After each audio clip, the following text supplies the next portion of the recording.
Okay, great. So we're going to get started. So again, thank you for your patience. I'm Barry Spielman, Product Marketing Director for Cybersecurity at Allot, and I'm very excited to be hosting this webinar today. Cyber attacks on consumers and small businesses continue to rise.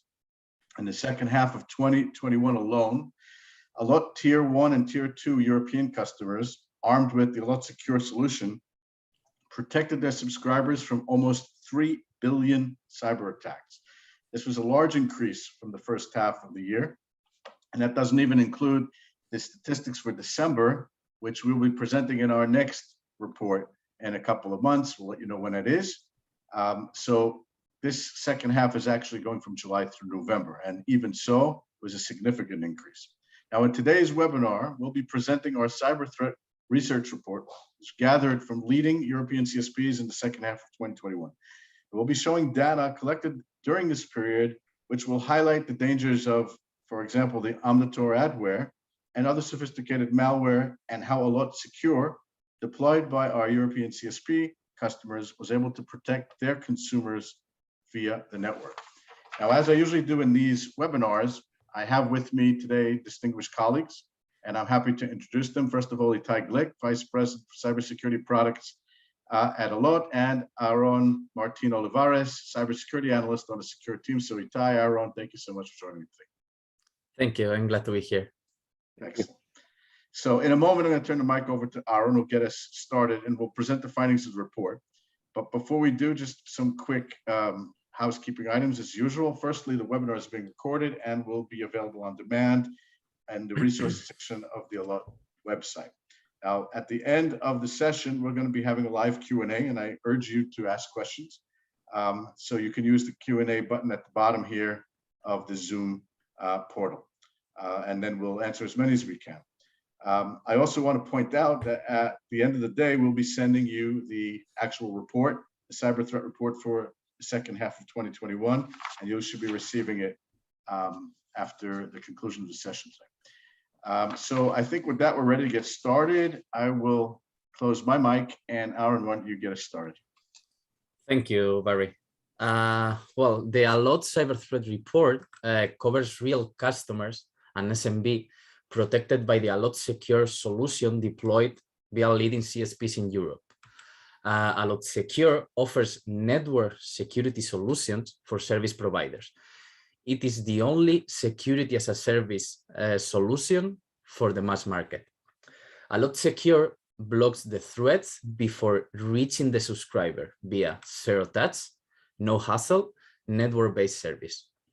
CSPs in Europe have implemented the solution and currently protect over 20 million consumer and SMB customers who have registered and pay extra monthly fee for the cybersecurity protection service. There are two main types of protection events for Allot Secure. The vast majority of protections are pre-blocks, which means we block the user from navigating to a malicious domain. This includes website acting like a malicious download, website acting as phishing, and so on.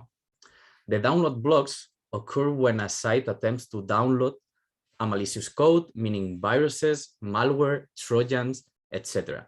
And Allot Secure blocks it.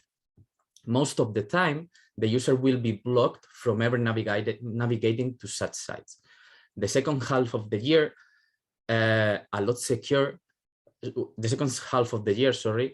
saw Allot Secure blocking 300% more malicious URLs than the first half of the year due to the rise of malicious adware. As you can see in the screen, Allot Secure blocked more than 2.97 billion cyber threats from harming consumer and SMB user in Europe H2. This huge amount of blocks raises a question. How are these blocks spread? How are distributed during this period? This is how the blocks were distributed. Clearly, September was a point of inflection with an increase of 200% of blocks only for that month. This situation is strictly related with the appearance of Omnitor and is maintained during all the months. We will talk about Omnitor later on the webinar.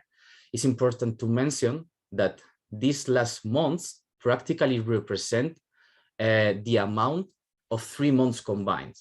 Clearly, this is a proof that we can lower guard, and even when we are seeing a decrease in the blocks, a new threat may be just around the corner. The end of the year saw an increase in attack around the holiday season, from Black Friday, Christmas shopping, and Lotto scam. As I mentioned in the introduction, Allot Network Secure has 2 broad classifications of blocks.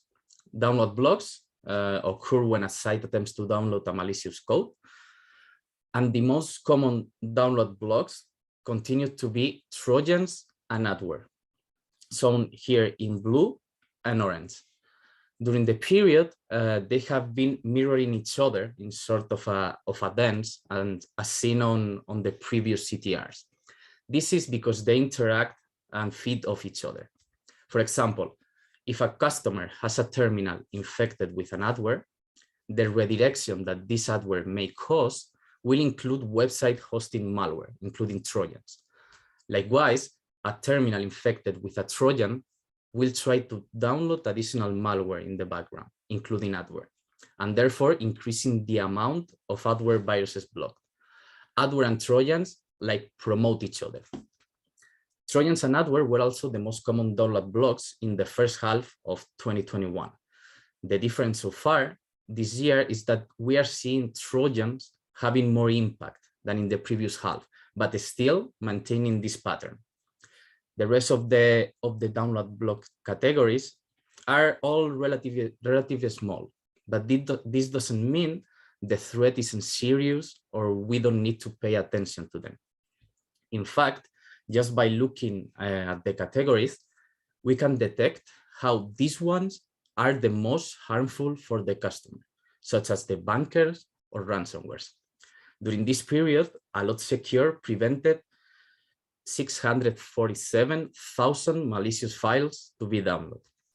It may seem a low number, especially compared to the huge amount of URLs blocked, but we always have to bear in mind that the potential download of viruses are mostly blocked in the URL and not in the download itself. Therefore, by blocking the URL, we are already protecting our customers from downloading the viruses. Now, let's take a look at the pre-block threats, the URLs block. The vast majority of Allot Network Secure protections are pre-blocks, which means we block the user from navigating to a malicious domain or URL that is acting as a phishing, acting as a CNC, or other different types of threats. In the previous report, we saw how malicious download, and mostly due to Flubot CNCs, represented the vast majority of blocks. But during July, there was a change. Adword suffered a huge spike, reaching 73% of blocks and maintaining that tendency during the whole period. We have to bear in mind that the fact of Adword representing this huge amount doesn't mean that malicious download is decreasing, as the total blocks per month grow and the percentage remains practically the same. H2 saw a significant increase in Adword. While Adword made up 22% of all pre-blocks in H1, in H2, Adword made up 75% of all the blocks. In H1, while malicious download represented 45% of all pre-blocks, in H2, they make up 80%, primarily Flubot, which continued to prevail in the second half of the year, although less than we saw in H1 2021. Regarding the other threats, it's surprising to see phishing representing this low amount, even if in the previous report we saw the decreasing tendency of it. Clearly, and based on the data from the whole year, the cybercriminal have changed its methods, becoming malicious download and Adword the favorites, replacing other type of threats. We already know the protagonist of malicious download, which is Flubot, but what about Adword? Related to Adword, we have Omnature. Omnature practically reigns in Europe. it appeared for the first time in September, accumulating more than 400 million blocks just in September, just in that month. In that month, the connection to this domain is being done in background. The source of the infection is due to clicking on an Allot notification pop-up in an infected website. You can see the example on the image in the slide. If the victim clicks on it, a piece of code is downloaded in the terminal. This code is the author of the connections. It is a very aggressive adword, and that is one of the reasons of the huge amount of blocks related with this domain. I got to stop you a second, man. I got to. Okay. Sorry, I apologize. I got to stop. Now you're sitting here with a slide here with the Omicron thing on the left over there. You're saying here it's aggressive. You're saying it's attacking. You say that's why it's so much. And it's Omnitor OM. I guess it's not a coincidence, but I mean, don't you see a similarity here, or is it just me? No, you are completely right. I did that on purpose because it has so many similarities between them. So I wanted to, like an Easter egg in the slide. Definitely made the point. Okay. Okay, moving on. The piece of code downloaded is establishing connection in background practically all the time and showing this annoying notification, even if the user is not browsing the internet. It can show the notification in the desktop or in the notification bar in the mobile phone, even if you are not browsing the internet. This type of notifications also leads to more adword or the download of more malware in the terminal.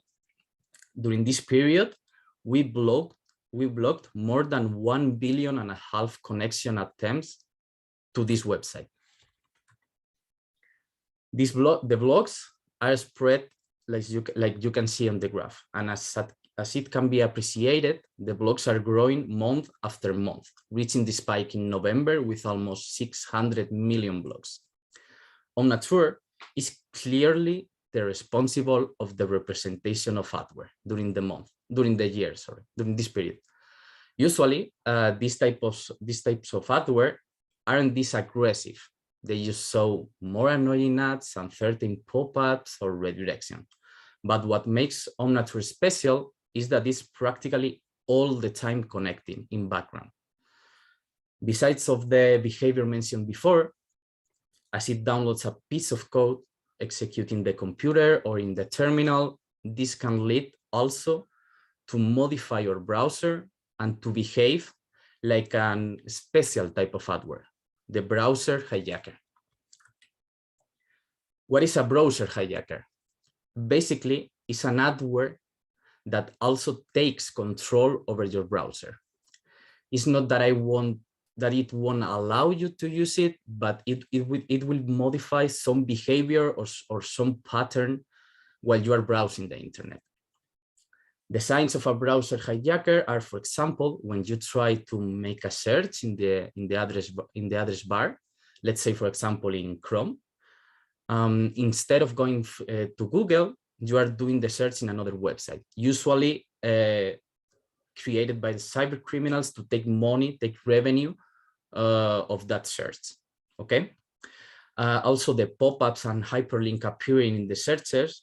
There are pop-ups and hyperlinks appearing in the result of the searches where shouldn't appear. The browser hijacker modifies the website, introducing hyperlink or showing pop-ups. And last but not least, the modified results in the searches. As it can be appreciated in the image, we searched for pcrisk.com, and it should be the first result. But instead, what we received is a completely different website, specifically for downloading and, in theory, anti-spyware. In reality, this is the download for a virus. Therefore, it also could trick us into download more malware very easily. I would fall for this trap. If I'm pretty sure of the search I did, I could fall for it, So we see how even an adword could lead us to intentionally download additional malware.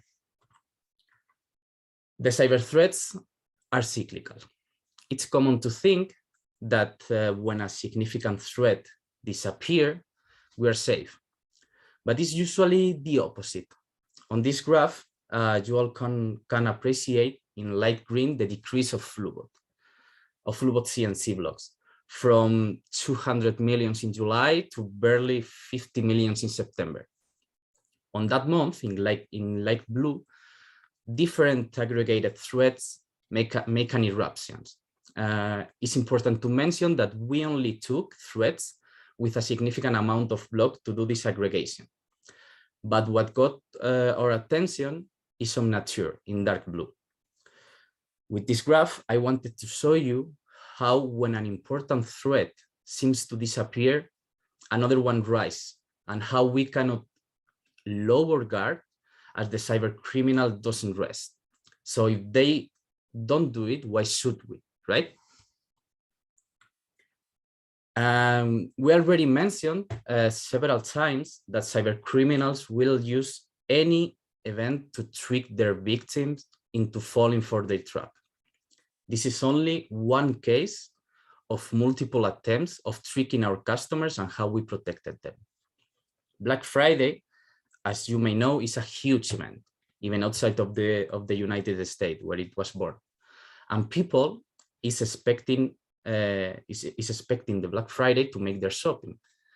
During this year Black Friday, there was a huge scam, only active for a week, trying to steal economic credentials from our customers. This scam was using this event to offer impressive discounts on certain products or even prices just for filling a survey. On that survey, the cyber criminals asked for personal information such as the age, the number of brothers, etc. Apparently, nothing wrong. But as soon as the service finished, the victim received a message telling him that he has earned a prize or this huge discount. And in order to receive it, he has to introduce his economic credentials. That's the case when the scam is complete. From Allot, and during November, the month of Black Friday, we blocked more than 1.5 million connection attempts to this website. The number may seem low compared to others, like for example, Omnature or Flubot, but we have to bear in mind that the lifetime of this scam was short, as it was focused on an event. We're assuming that the lifetime of this thread was like 1 week. And the connection to this website were made on purpose, meaning that the victim had to click on the link and go into the website. It requires an interaction with from the victim. This is not the only attack. Since 2021, there has been an increase in sweepstakes and lotto scams. This scam target unsuspecting victims over the telephone, email, SMS, etc. They tell them that they have won a prize, like this one we saw for Black Friday. They ask for money or for account information to claim the prize. But when the victim pays, they find out that their money is gone and there is no prize, obviously. Allot Secure was able to block these attacks from reaching subscribers. With this, I wanted to show you that phishing may have reduced its activity, but the danger and number it represents is still very, very important. And that's all from me. Thank you very much. And back to you, Barry. All right. Well, thank you, Aaron, for that. First of all, on the one hand, encouraging information because we're stopping these threats. Yep. On the other side of it, it's not that encouraging because these guys just not giving up. Never a moment of rest here. Yeah. No rest for the weary. All right, don't go anywhere because I'm going to bring you back into the conversation. But what I want to do now is to expand our conversation. We heard the report. By the way, folks are going to get this report at the conclusion of the day, so you can dive into it a little bit more. But But I want to bring into the conversation Itai Glick, our Vice President for Cybersecurity Products here at Allot. Itai, it's a pleasure to have you with me on the webinar again. And I want to pick your brain on a few questions, and then we'll expand our conversation, bring our own back in. Keep in mind the report that we just talked about, but look beyond the report, from where you sit in Allot. So what cyber threats are you currently seeing in the market? That's the report, we get it, this is what we're protecting, but you have a bigger perspective. What else are you seeing? I would say that today in the market, you would see a lot of ransomware attacks, but those would be more affecting the enterprise organizations. Phishing is extremely dominant today in the market. Many people and consumers are affected by phishing attacks. And I would say that those would be the areas where I would be more concerned, as they're just accelerating. Okay. Now, we talked, basically what we're talking about here is our network secure platform in the hands of the CSPs in Europe are protecting their consumers. Okay, but let's look at it from the point of view of the consumer. Okay, I mean, they're facing more and more threats, right? And they're not security experts, to say the least. I mean, the average guy is not a security expert. So how do they protect themselves? So I think, and I completely agree with you, almost 55% of the adults don't know how to protect themselves from cybersecurity. So they really don't know what to do. So they do what they usually do. They either go to a relative or a friend of the family for assistance. They might go to the vendor of the device, like a genius at the store to seek some help. And I would say that eventually they wouldn't do any of those. And finally, they would look for the CSP to tell them what they can do. Usually the CSP might send an SMS saying, hey, you want content filtering or threat protection, press 1. And when the person is concerned, you will just say, okay, yeah, why not? Right. So that's what's happening already in the case of our customers. There's obviously plenty of people who aren't doing that yet. Let me ask you something else that what we didn't touch on in this particular report, but it's an important one. What trends are you seeing regarding parental controls? What's your view on it? How do? Parental control is a hot subject. I think that the more time that kids spend on digital equipment, whether it's due to new habits because of the new normal, COVID or work from home, they are in-house more, they are with the computer more. And when they're with the computer more, they do more exploration, I would call it.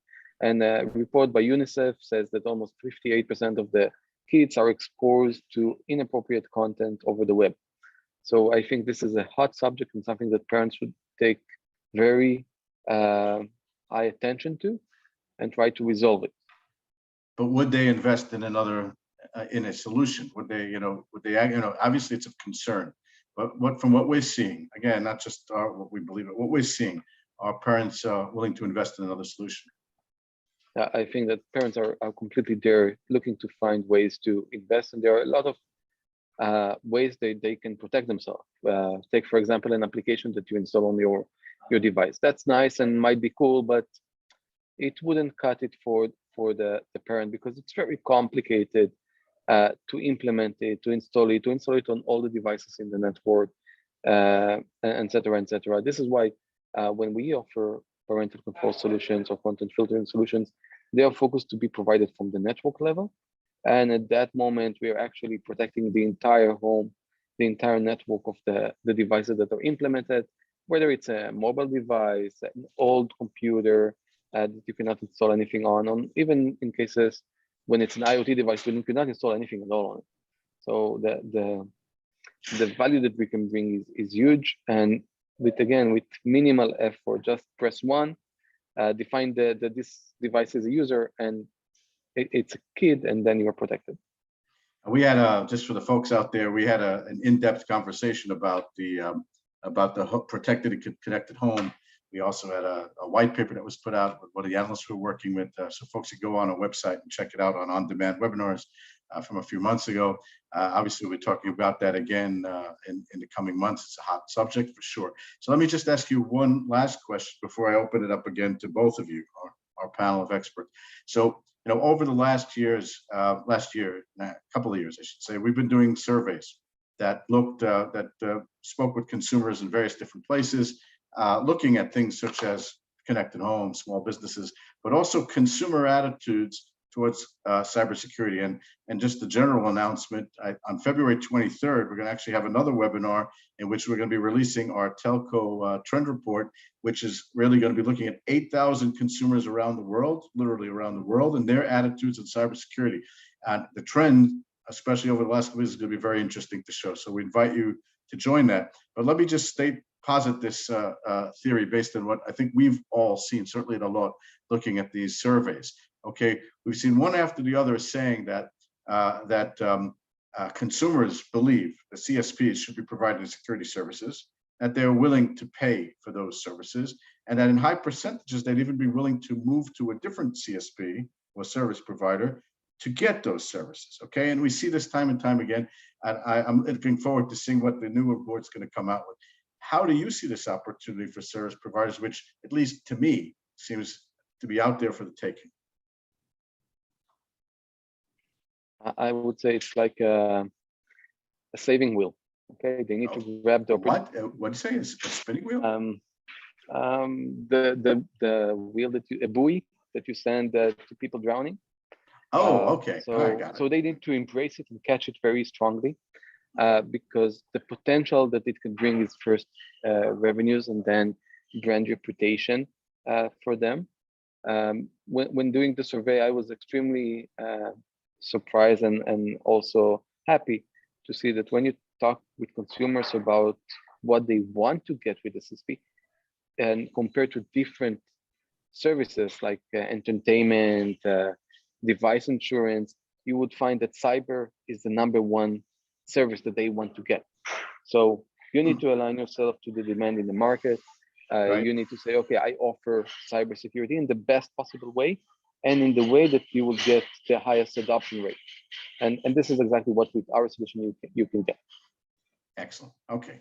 So folks, I want to ask you guys now as a panel a couple of questions. Before that, I just want to encourage our audience and a bunch of people out there. If you have any questions, go ahead, send them in now during the Q&A. We'll ask these guys a couple of more questions, but then we're going to go to the Q&A for the audience. So this would be the time to start sending them in.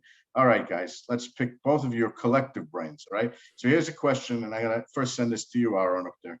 Okay, we spoke about FluBot in the past, and you mentioned it, okay? In our previous report, it was a big deal. It's gone down, but it's still there. Okay, what's your view on this, and where do you think it's going? Okay, I think that it has gone down because people already know how they can detect the FluBot. You know what? Let me just jump in here. I'm sorry. Maybe for the benefit of our audience, can you just remind everyone what FluBot was? I mean, it was such a significant thing last year. I think it's a good idea just to take a step back, remind everyone what it is, and then the analysis of where it's going, why it went down, I think will be very instructive. Of course. FluBot is a Trojan banker, meaning that it will steal the banking credentials. Okay. It was spread via SMS, like a tracking SMS when you order something or on Amazon or any website, you receive the tracking URL that allow you to view where the package is. It was spread as a tracking website that tells you to download an application which in reality is this virus. People fall for it a lot. They clicked on the link, they download the application. The application was disguised and was disguised and pretty similar to the original ones. So people fell for it.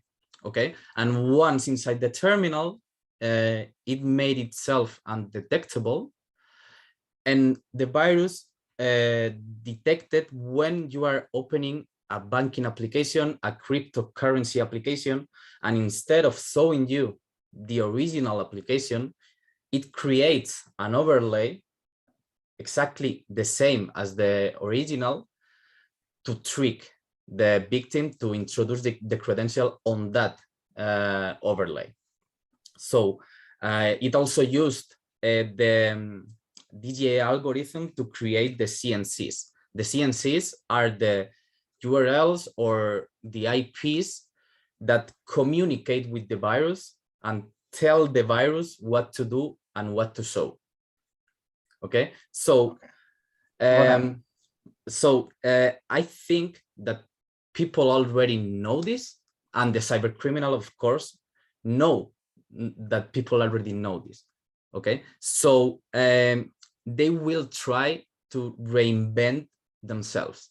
What do I mean? For example, latest download links from Flubot, instead of being a website created only with that purpose, just a website hosting the application of the virus, were legitimate websites that were attacked by the cyber criminals to host the virus. People won't suspect if you go, let's say, it's a huge example, but let's say that you go to Google and it tells you to download something. Will you suspect about it? It's Google. I mean, but you trust it, in other words. Yeah, exactly. So I think that the future of Flubot is that it's not dead, it's just reinventing itself. In other words, a mutation variant. Exactly. All related with COVID. Oh my God, we got to get over that. Okay, I don't know if you want to add to that, Itai, but if you do, but I'll ask another question. I'll focus it on you, and you kind of touched on it earlier. So everyone's talking about ransomware. I think there's a day that goes by that we're not hearing about. Okay, I mean, the stories in every country about this are all over the place. But we saw the numbers in this report. It wasn't one of the main factors. We understand that it's less affecting consumers. So where do you see it going in general? Maybe go dive a little bit more into ransomware as a general threat. Why, again, about the consumers, it may not be as relevant, but beyond that, where do you see it going? So in general, ransomware is really affecting enterprises more than it's affecting subscribers. I believe that today what ransomwares actually do are both destroying the data, but also in order to protect themselves, they steal some of the more relevant information to have leverage for the organization to pay them. Now, when you compare it to a private citizen, I wouldn't say that his data is worth so much on the one side. What do you say? And on the other side, he wouldn't be able to pay the big amount of money, like $50 million in some of the cases to ransomware. This makes them less interesting for that type of an attack. And they would focus their means on Adword, where they get cents, but on scale of tens of millions. Phishing, when they can get a little bit more money from credential stealing, etc. So it's easier for them to monetize on those attacks than to monetize on ransomware attacks when they're actually being used against the private citizen. So this is my view, and it was really surprising to see that in the report. And then when doing some more analysis, we figured out that this is the reason. This is why we will see less ransomware, and the attacks will just focus more on adware, phishing, etc. Follow the money, basically. Bottom line. Do you want to add anything to that, Aaron? I completely agree with Itai. If you have more chances of receiving this payment, you'll go for that target.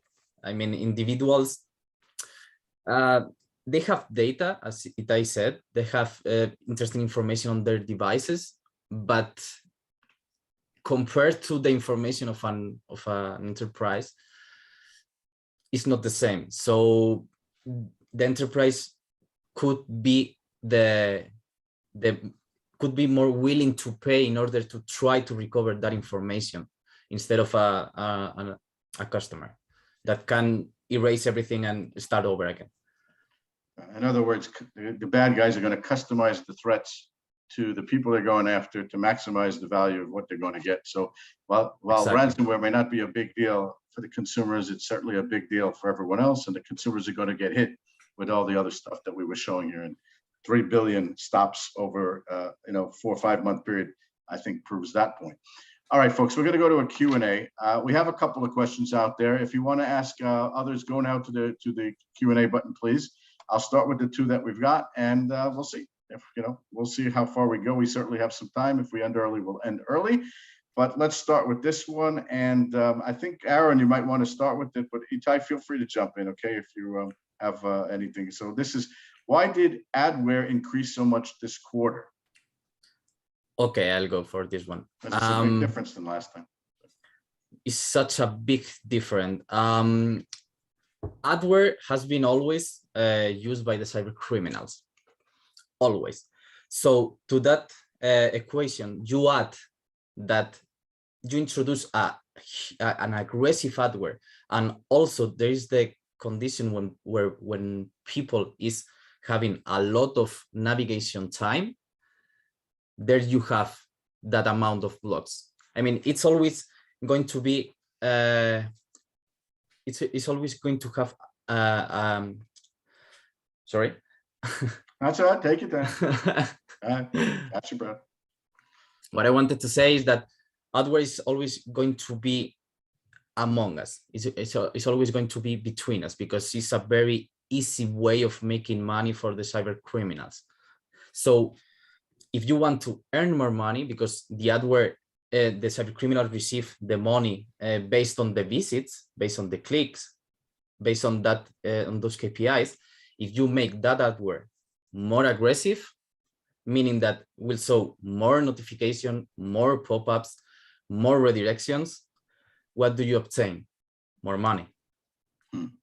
So you add to that situation the the navigation time that people have right now, especially during the end of the year, related with shopping, related with events, related with all you can imagine.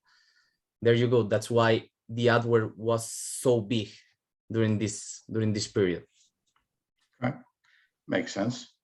I have a second question, which seems related to this, but maybe looking into the bigger picture. Let me phrase it first to you, Itai, and then feel free to jump in, Aaron, if you have anything you want to add. So, is adware dangerous or just annoying? That's a good one also.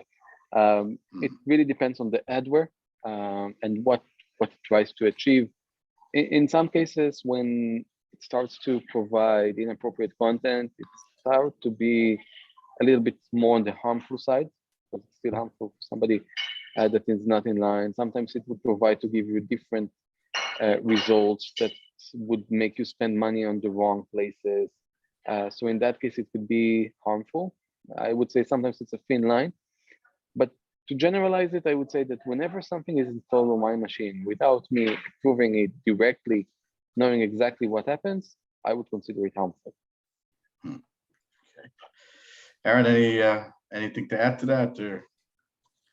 Well, we saw in the report some example of adware that could lead you to suffer more damage in your device, like the download of additional malware, and that. So I would say that adware, even if in our heads it's just pop-ups are annoying ads, it's still a relevant danger. In other words, it's not so innocent. Yeah, exactly. Annoying and not innocent. Exactly. All right. Yeah, well, that kind of sums it up. All right, guys, I don't see any other questions, so that's okay. We can end a little early. It's not a big deal. So let me take the opportunity to thank Itai Glick and Aaron Martino Olivares for joining me today. You can pop up that last slide if you want, Aaron, which will showcase where we're going to be.